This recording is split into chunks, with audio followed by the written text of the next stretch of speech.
Good morning, everybody.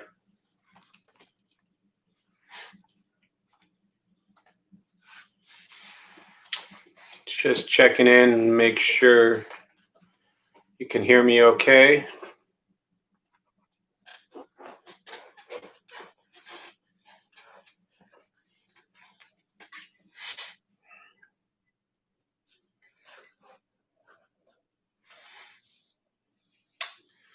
All right, thanks, Jim. Good morning.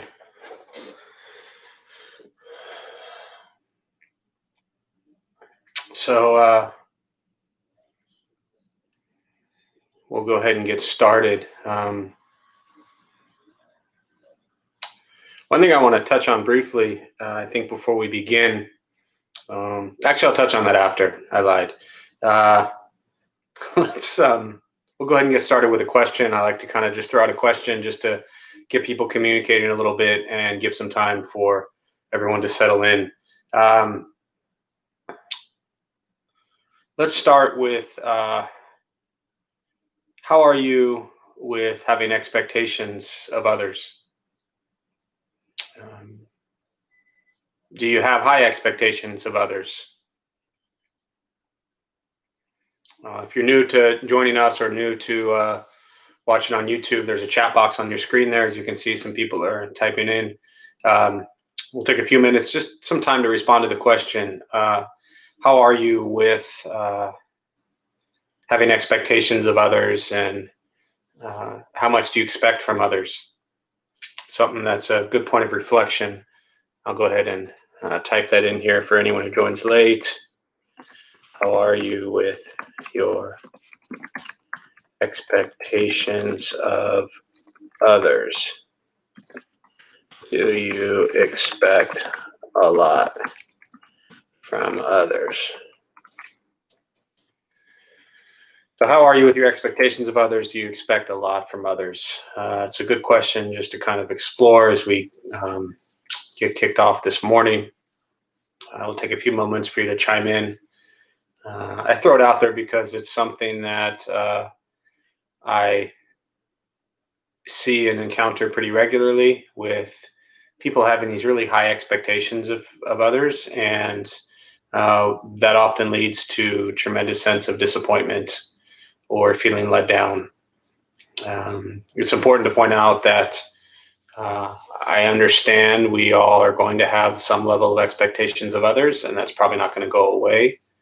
But to be clear that decreasing your expectations of others doesn't mean that you are just accepting a life of people treating you poorly. You have the choice of, what we stay in or walk away from. But I think it's safe to say that very often many people have pretty high expectations. So that's a tough one. I'm so used to having expectations that I often don't realize it until I'm in the midst of suffering due to it. For sure, getting better at it, at noticing it, definitely. I expect way too much, easily disappointed. Well, it's a good thing you're a parent, Samir. That will work on your expectations. Try to manage my expectations, but it's hard, and thrive with consistency. Yeah, all good thoughts. What else on your expectations of others? Is it a problem for you? Do you often find yourself disappointed, let down?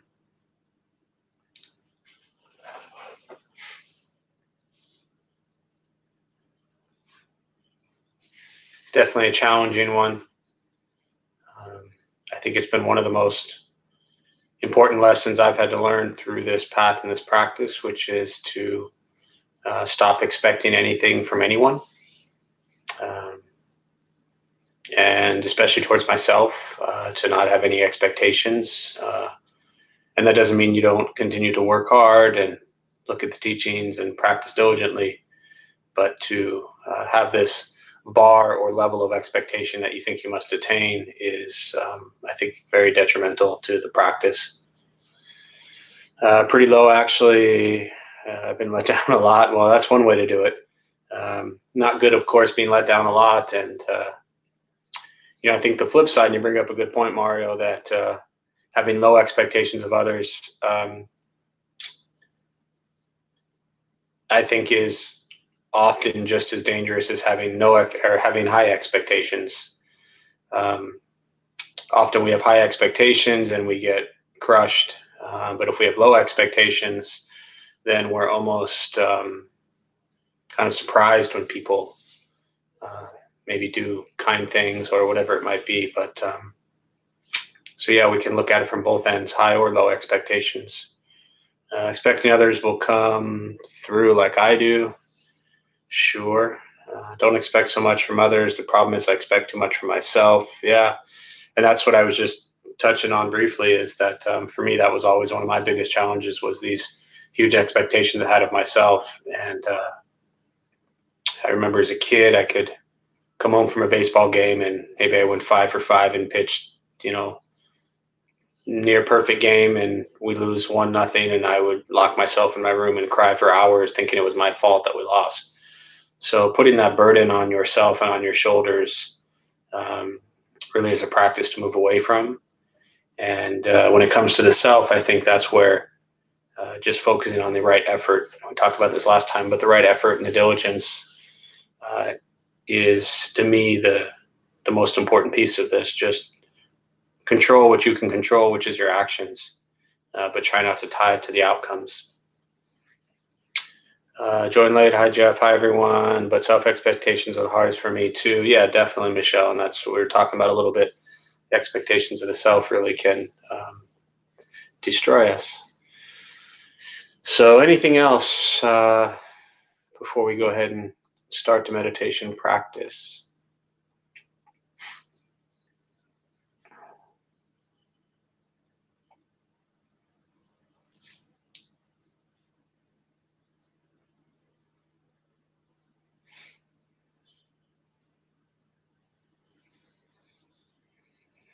All right, so we'll go ahead and we'll sit. A couple things I'll tell you before we begin, for those who may be joining us for the first time. Most important, don't expect anything from the practice. You won't float away. You won't have any mystical, magical experiences. The mind that races all day long is not going to shut off. All right, don't judge your practice. Meaning, don't ask yourself, is it working? Is it not working? Am I doing it right? Am I doing it wrong? We're just going to sit. We're going to breathe. You'll hear sounds inside the room, sounds outside. This is life. Life is filled with chaos. And the practice of meditation is learning to get quiet and still within all the chaos. Posture, you just want to be comfortable. If you're on a cushion, it helps. Slide into the front third. Pushing the stomach forward allows the back to straighten. Shoulders are relaxed. Hands can be on the knees or in the lap, whatever is comfortable. If you need to move, simply move. Movement doesn't make you a bad meditator. It just means your leg hurts or you have an itch.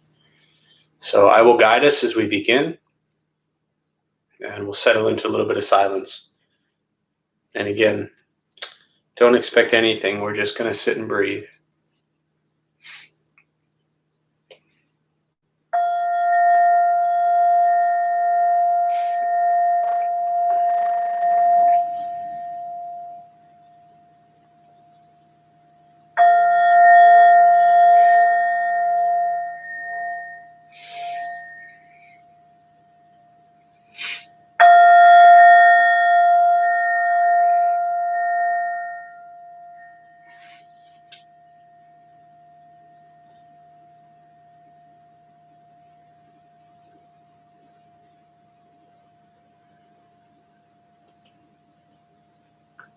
And starting with your eyes closed, if comfortable, or slightly open.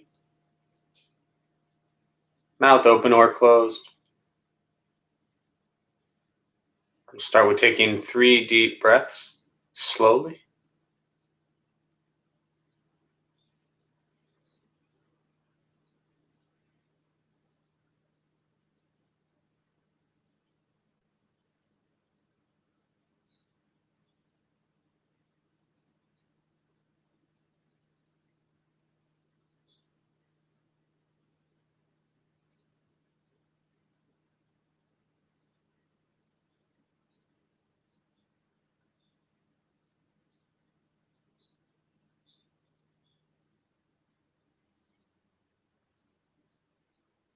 And eventually, settle into a natural rhythm of the breath.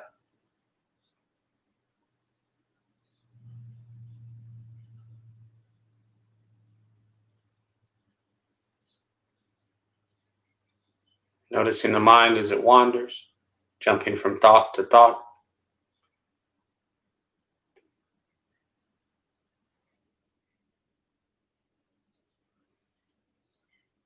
Start with gently guiding the attention, focus to the stomach or chest.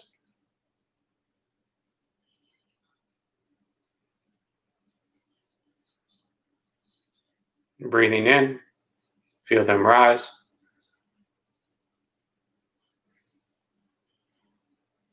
Breathing out, they fall.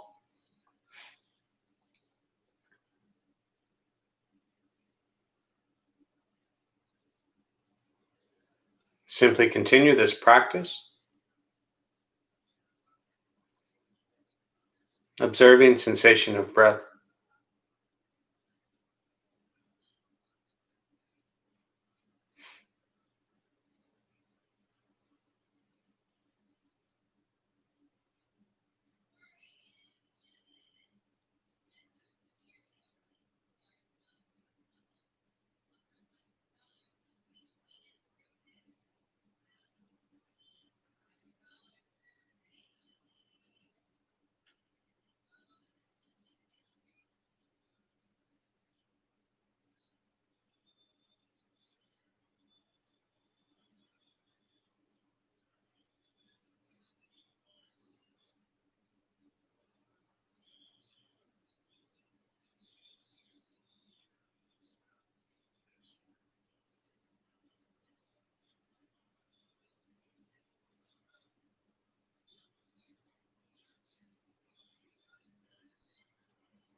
As the mind wanders, lost in thought,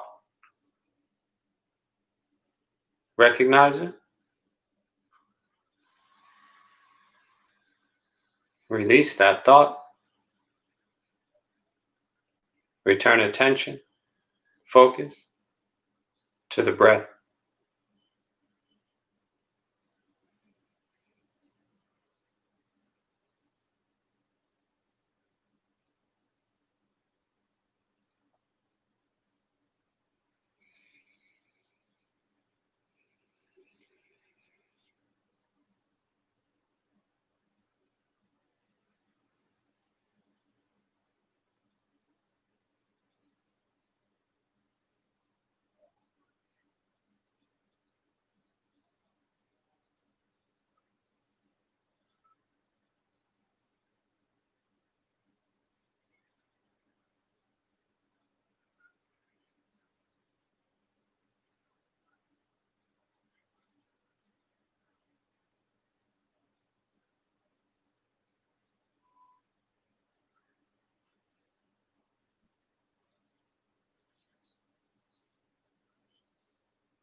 Where's your mind?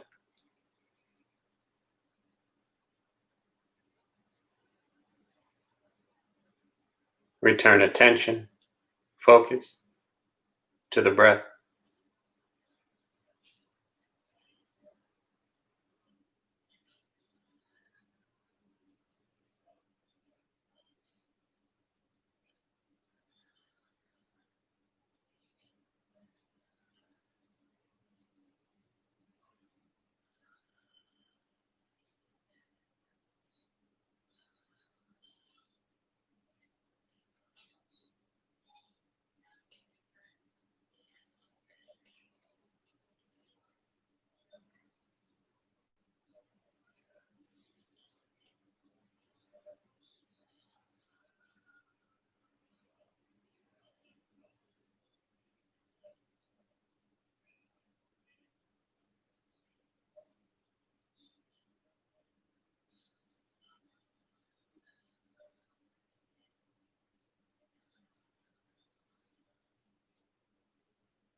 Letting go of expectations.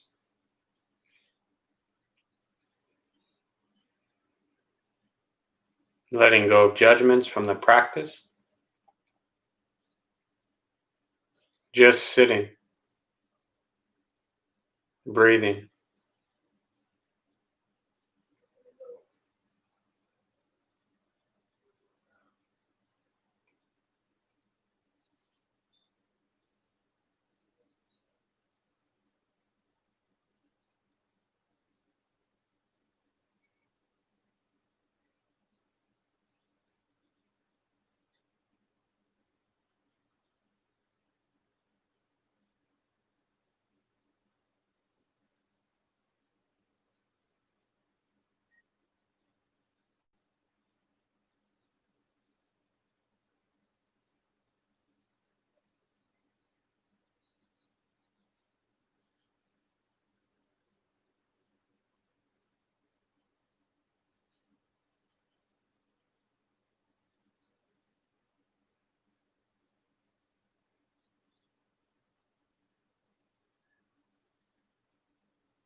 Keeping the mind alert,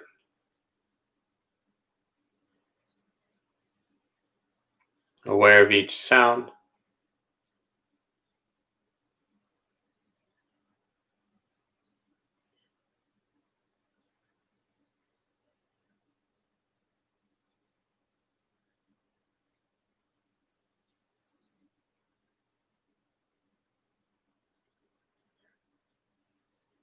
each thought,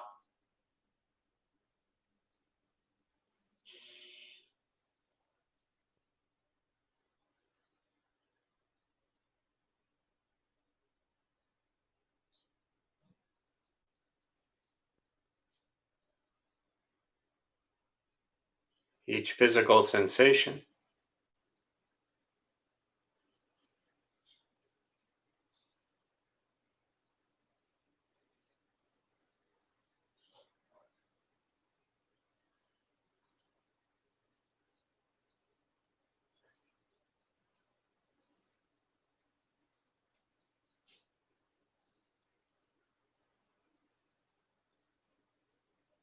Yet concerned with nothing but sitting,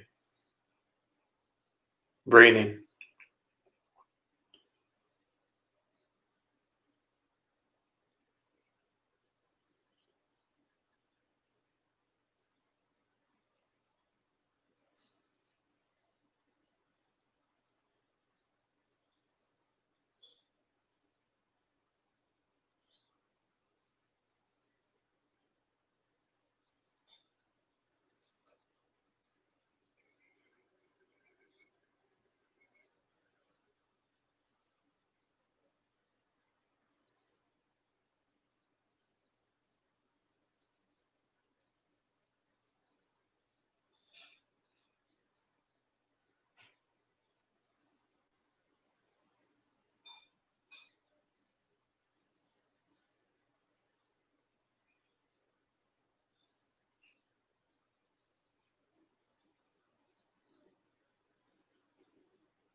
Breathing in, follow breath in.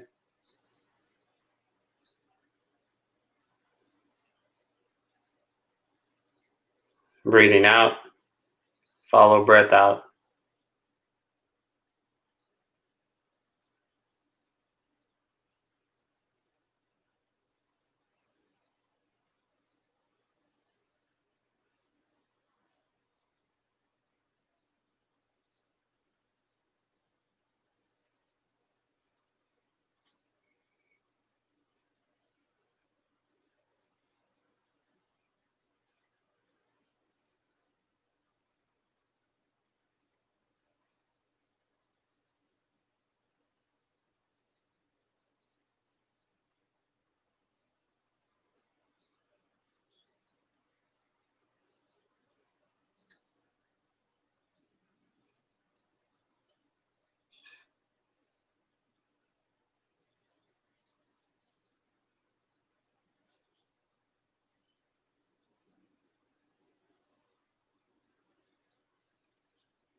And with the body still, rested,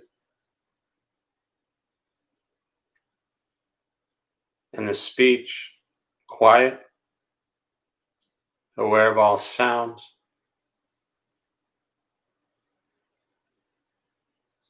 and the mind learning to settle,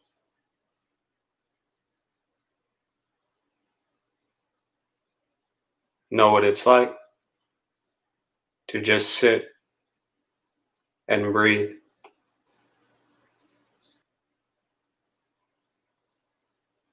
Know what else to do, nowhere else to go, no one else to be.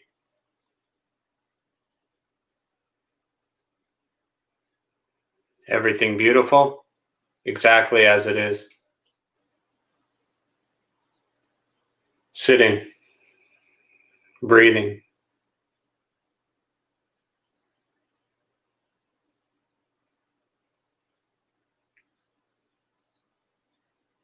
And once again, taking 3 deep breaths slowly.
And as you slowly open the eyes, slowly begin to move. And most important, with the practice of meditation, is to recognize how you feel now, immediately after. Compare this to how you typically feel throughout your day. Recognize the difference, if there is one. Ask yourselves how you prefer to feel every day for the rest of your life. And realize however you feel now, if it's quiet, calm, and still, or a busy mind, racing mind, whatever you're sitting with, has nothing to do with anything I said. It's nothing to do with how we sit, hold the hands, or cross the legs. It's nothing to do with the sounds around us or anything else for that matter. It's everything to do with your own mind and your own mind's reaction to an external condition. This is what the Buddha called pratitya samuppada, means dependent origination. This is the basis of the Buddha's awakening. The word Buddha simply means awakened. He was a human being no different than any one of us, who began to understand why he suffered, why he got angry, sad, depressed, stressed, anxious. He began to understand the causal relationship of all phenomena. And what that means for all of us, regardless of where you come from or what you believe in, where you think you're going, your whole life is filled with things that happen. You react. More stuff happens, more reactions. That's it. This practice is learning what it's like to respond to something quietly, peacefully, still. Because for most of us, the way you responded to the last 20 minutes is quite different from how you respond to everything else that's happening throughout your day. So all we're working on is closing the gap to where the way you feel now is closer.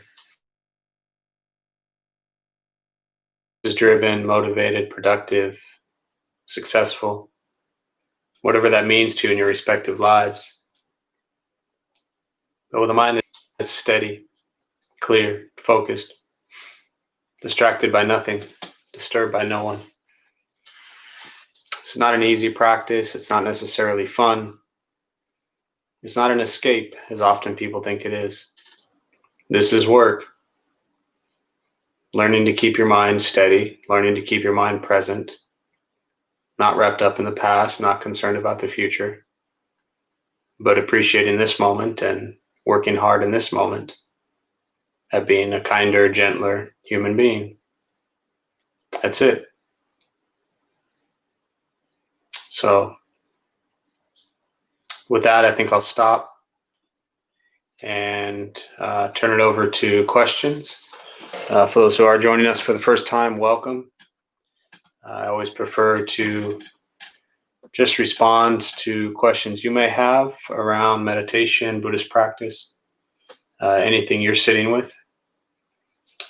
So there's a chat box there, as you can probably see. Feel free to type the questions in and we'll go from there. And we'll use the rest of the time for that.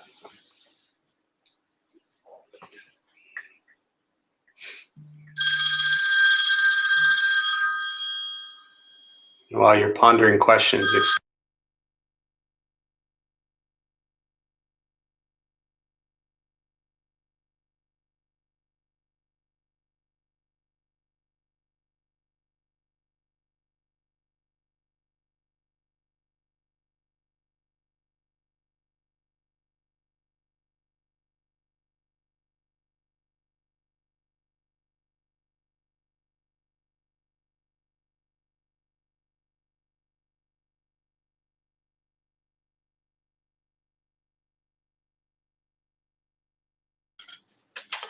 all right, I'm back. Can you share your favorite teachings on love? Well,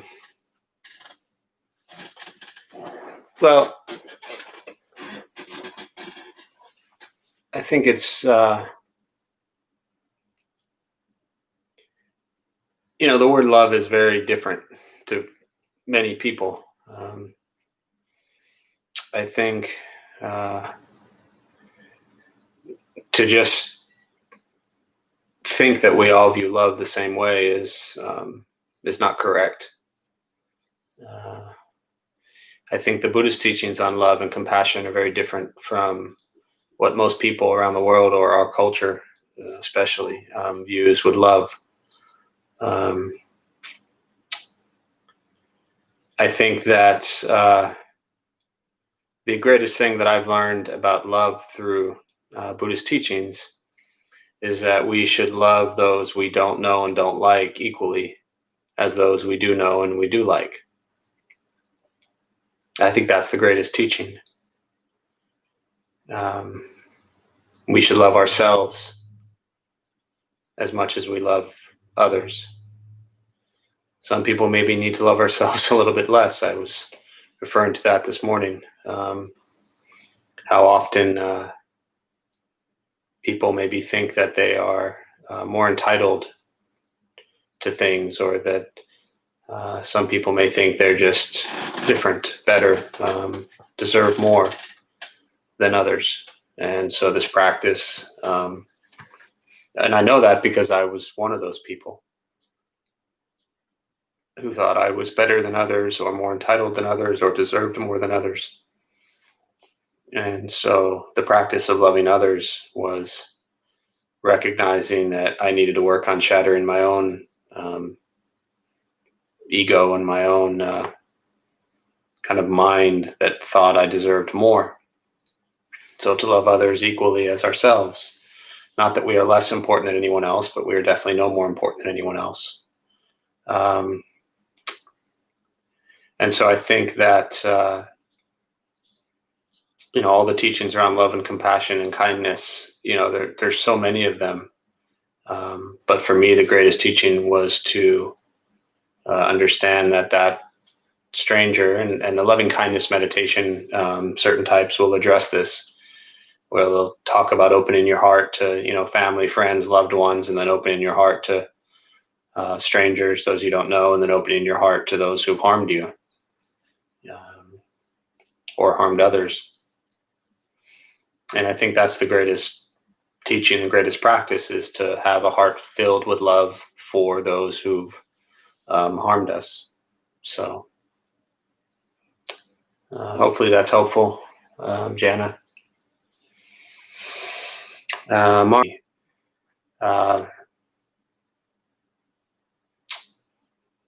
I would still say the first one that comes to mind, as far as the most misunderstood thing about Buddhism, I'll say two things. One, the first one, I'll start with the second one that popped in my head. The second one is that people think Buddhism is like this thing that we just like drop on our lives and take it like it's a vitamin or a pill or something like that. Buddhism is not anything other than your everyday normal life. The Buddha was a human just like we are. And so, especially for those who are new to Buddhism, it's very different when you explore religions, because a lot of other religions refer to having faith in others and belief or power in others. And Buddhism is not that. Buddhism is really putting into practice a kind, gentle, simple way of life. So it's not like there's your life, and then over there, an hour a day on a Saturday to Sunday is my Buddhism thing. And that's the approach that I know when I started with Buddhism, I took, and many people take as well still, where they have their life and then they think, I'm going to go to my Buddhist thing for an hour and then I'm going to leave it. But Buddhism is every moment. It's when you're eating, when you're brushing your teeth, when you're combing your hair, when you're on the phone, when you're taking a walk, when you're driving. Everything you're doing is Buddhist practice. And sometimes we're better at it than others. I think the first thing I was going to say, the most misunderstood teaching in Buddhism, I think, is karma. Excuse me. Karma is most often viewed as, in a Western culture, we know the expression, what comes around goes around. And this isn't karma. Karma literally means action. So we generate karma three ways: body, speech, and mind. What we think, what we say, and what we do. So the practice of karma has nothing to do with what you get specifically. It has to do with what you give. And often we talk about my karma, their karma, right? I hope I get this, or they did bad, so I hope bad happens to them, or I did good, so I hope good happens to me. My favorite metaphor for karma is like, just imagine a pool table. And when you start the game, you hit the cue ball into the rack. And every time that cue ball hits the rack, every ball goes into a different direction. And our entire life, we are that cue ball. Everything we encounter, every thought we have, every word, every action has an impact. And that impact can be beautiful and joyful, or it can be painful and cause a lot of harm. So the practice is to be very mindful and aware of what we think and what we say and what we do, because these actions create with the law of cause and effect. Karma is the law of cause and effect. So these actions create causes and conditions. Every effect becomes the cause for the next effect. So that's a brief answer. But to sum up, first, people thinking that Buddhism is separate from their everyday life. And second is understanding that karma is not about what you get, it's about what you give. So hopefully that's helpful. Good questions. Other questions, thoughts, meditation, Buddhist practice?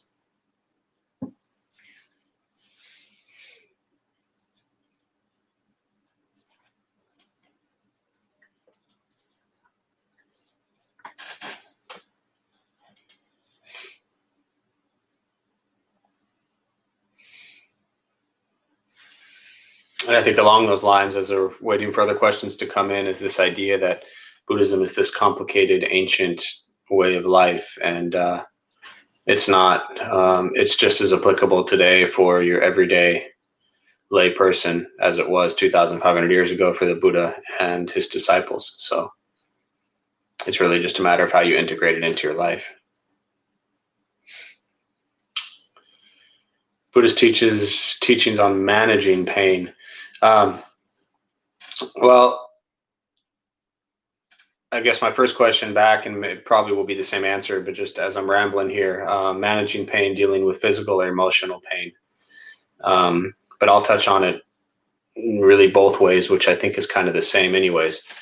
I think I would abandon the word managing pain, and I would replace it with the word embracing or accepting pain. And maybe that's what you mean by managing. Semantics here, and communicating via text is very difficult, where you don't really see emotions behind it. But pain is a part of life. It's inevitable. The first thing the Buddha taught, as you know, is life is filled with suffering. So, here he has this awakening. He realizes, the true nature of reality. And he says, let me teach you all. And the first thing I'm going to tell you with the Four Noble Truths is life is suffering.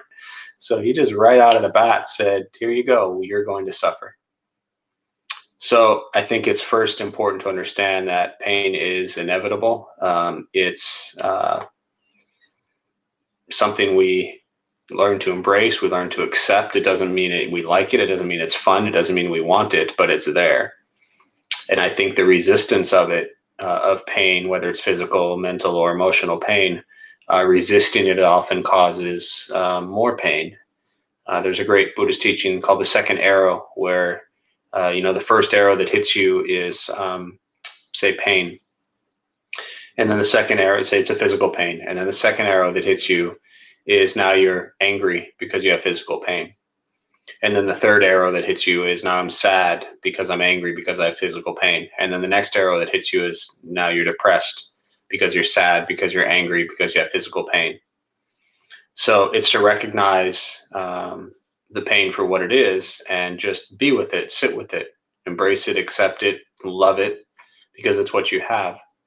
We are all in our days going through so much potential physical, emotional, mental trauma, stress, difficulties. This is a crazy time, as you all know. So, if we'd all gathered a year ago, every one of you would have been dealing with stress and anger and anxiety and sadness and depression. And now here we are a year later in a pandemic and locked away in our own little worlds. So your stress and anger and anxiety, depression haven't gone away.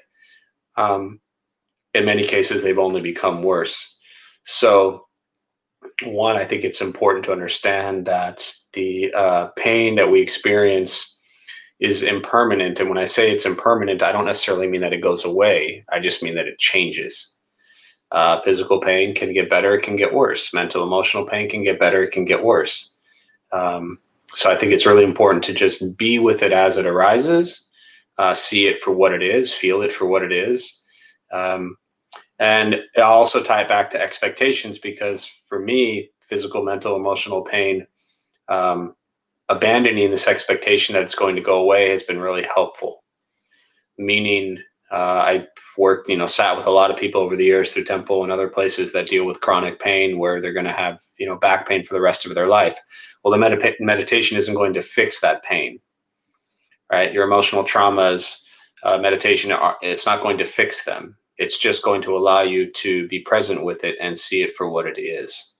So for those who might be new, please don't mistake meditation or Buddhist practice as the thing that's going to fix or make your pain go away.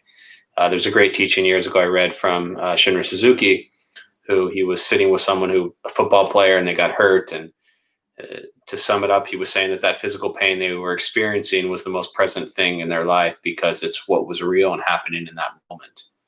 So again, depending upon what the pain is, learning to be with it is important. So hopefully that's helpful. Other questions?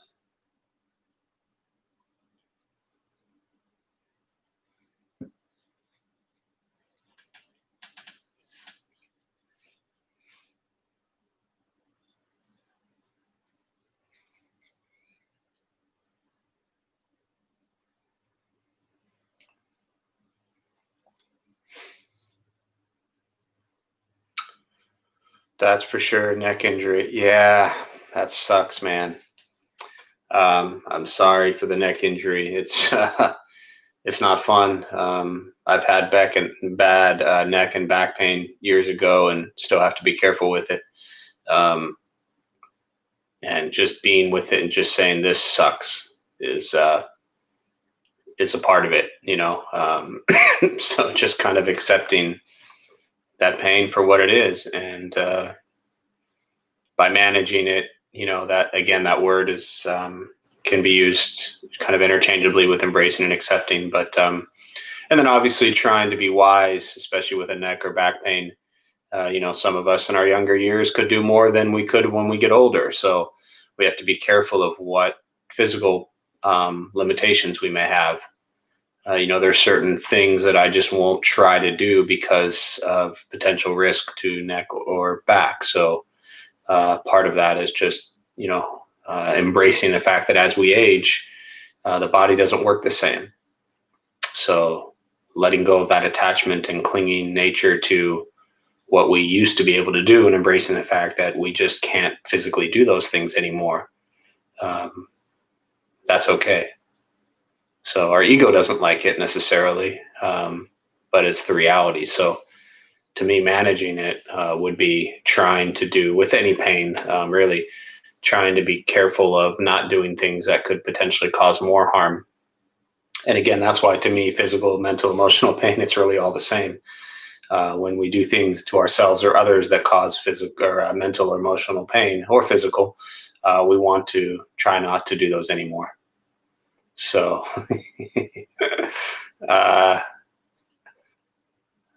we'll just take my laughter as my response to the question of, are you calling me old? I'm pretty sure, I don't know, we can rewind the tape and look at it, but I think I said as we age. So maybe you're 12 and now you're 14 and you have to deal with this neck pain. So I'll let you ponder that. My pleasure. Glad you're here.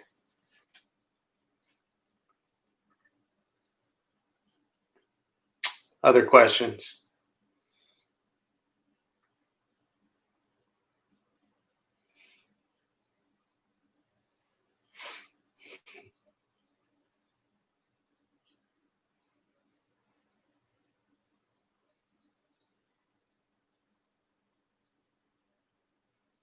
One thing I'll touch on briefly, just because it was on my mind earlier, and I like to throw this out there every once in a while, just as reminders for anybody who's been around or maybe new people.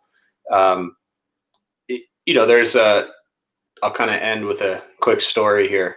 But at the end of every class I lead, I always say, those of us at the Dharma Bum Temple, we're not monks, we're not nuns, we're not gurus, we're not masters, we're not teachers, we're not students, or we're not teachers, we're not looking for students, we're just practitioners.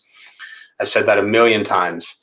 And the reason that I say that is, it's probably been about 6 years now. Someone, when I was at leading a meditation at Buddha for You, and I used to wear, a lot of you've seen me, and I would always wear the gray shirt and gray pants, and that's what I wore in the monastery. And so when I would lead, I used to wear that. And I must have made a comment during the class one time. This is before I closed with, the I'm not a monk line. And some guy came up to me, and it was his first time there, and he came up to me and he says, "You're not a monk?" And I said, "No." And he was really offended. He thought I was, and there I was sharing the Dharma. And so it was almost like he thought I was, trying to trick or fool people, when for me, I mean, especially those who know me, I'm just some dude who's definitely not a monk. But so once he came up to me and he said that, the very next class, and again, this is probably 6-7 years ago, and ever since then, I've always said at the end, we are not monks or nuns or gurus, etc. And I think it's important to understand that for myself or anybody who leads at the Dharma Bum Temple, or anyone who leads the Dharma anywhere, is that we are just humans, right? And I'll just talk about myself. If I can do half of the things that I sit here week after week after week and share, then I'm okay with that. Meaning I can't do all of these things that I talk about, but I continue to practice them, right? When we started the Dharma Bum Temple, we didn't start it because we were like these grand enlightened beings who had it all figured out and decided one day we were just going to go spread Buddhism around the country, right? We started it because we were a mess, and in many ways still are, but hopefully less of a mess, and wanted a way that we could share the Dharma in a manner, in a style, and in a culture that was familiar to us, that we could share and practice and study together. But that didn't mean that we knew any more than anybody else, or that we were better than anybody else, or that we had a deeper understanding of Buddhist teachings than anyone else. It just meant we wanted to practice in our way. And so, for me, this journey started at the local temple here 17 years ago, and with the Dharma Bums 14 years ago. But it's always been that way of just constantly evolving as an individual and recognizing my own greed, my own anger, my own ignorance, coming to peace in terms of stuff I've done in the past, trying not to do the same stupid things again, and continuously practicing. And I talk a lot about my gratitude for this community, because what this community does, people constantly say, thank you, thank you, thank you to me. But what this community does for me is it forces me to continue to practice every single day, make mistakes, continue to practice, make mistakes, continue to practice. But for those who are new and, maybe see myself or Travis or Alex or anybody else who leads for Dharma Bums or anywhere else you lead, you see people leading the Dharma, please understand that none of us really know what we're doing. We're just sharing our understanding. And I say that at the end every time. This is how we approach Buddhism. This is how we put it into our lives. This is how it's been helpful for us. But it doesn't mean we can do all of these things. If a person sits there and shares the Dharma with you and then tells you that they've got it all figured out and they're in these, in these enlightened places and there's some grand masters, then, you might want to really go elsewhere.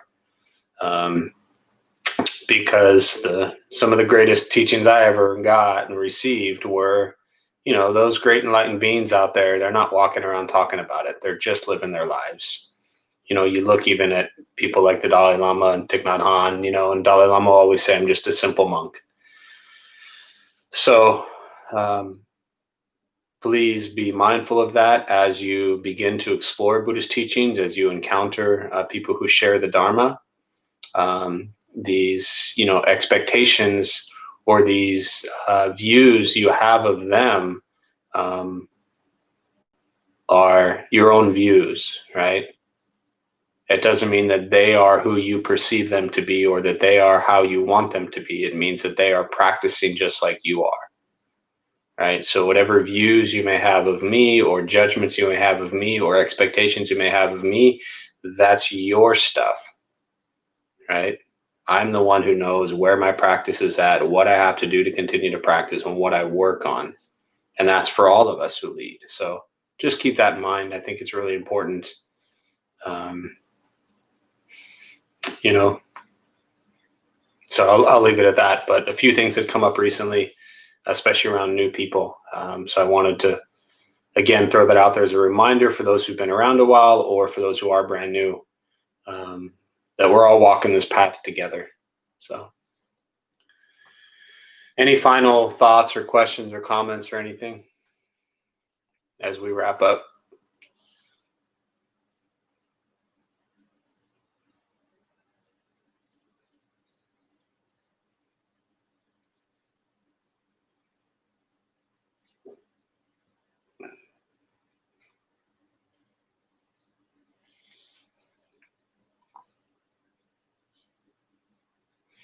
Let's see. Compassion for bad people is something I find difficulty doing, even though I know it's better than hatred.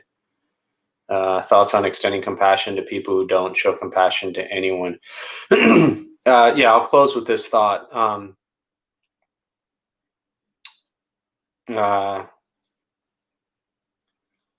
So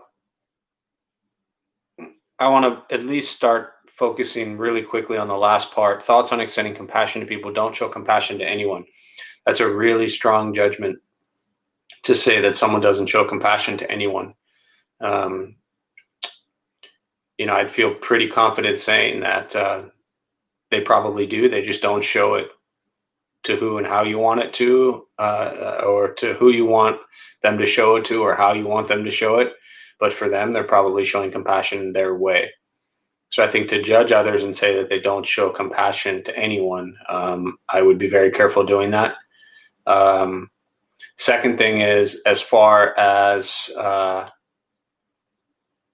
ideas for how you, well, the second thing I'll say is I wouldn't label people as bad. Buddhist teachings is not about good or bad people. It's about understanding we are human, we all suffer, and we do things that cause harm, and we do things that cause joy. So just because someone does things that causes pain and suffering doesn't make them bad. I've done lots of things that cause pain and suffering in people's lives, and I don't and wouldn't consider myself a bad person. I would consider myself a person who's caused lots of harm and pain from internal suffering that I had. So I would be careful with labeling people as bad. And even though you put it in quotes, maybe just to express what you mean, again, text is difficult.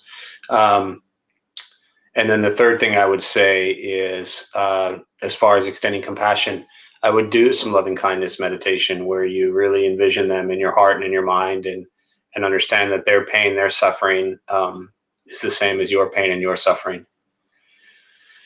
And that their joy is the same as your joy. That they deserve peace and love in their life as much as you deserve peace and love in your life. But as soon as you label them as bad, as soon as you think they don't show compassion to anyone, you're already setting yourself up to never have any compassion for them, because you've immediately put it as if you are better than they are.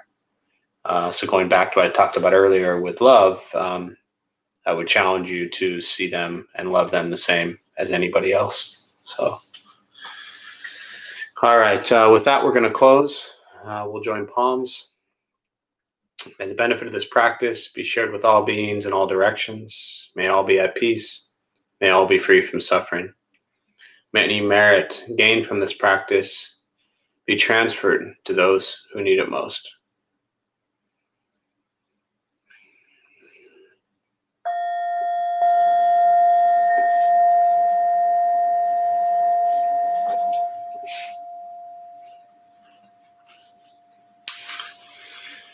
So just a quick announcement.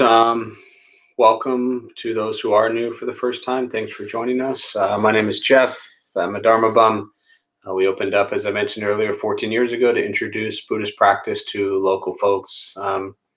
Again, as I said, those of us who lead, we're not monks, we're not nuns, we're not gurus, we're not masters, we're not teachers, we're not looking for students, we're just practitioners. We do our best to take our understanding of Buddhist teachings, put it into our lives, and share it with those who show up. So every night we have practices going on. We closed the temple March 12th due to the pandemic. We will remain closed until we feel it's safe. In fact, it's not even legal right now currently to have any religious facilities open. So even though we've chosen to stay closed, legally we don't have a choice right now anyway. So about 90% of our classes are online. So please go to the website, thedharmabums.org, as our schedule. You can join everything there. We have our recovery groups just about every day, different classes every night, every morning, teenage group.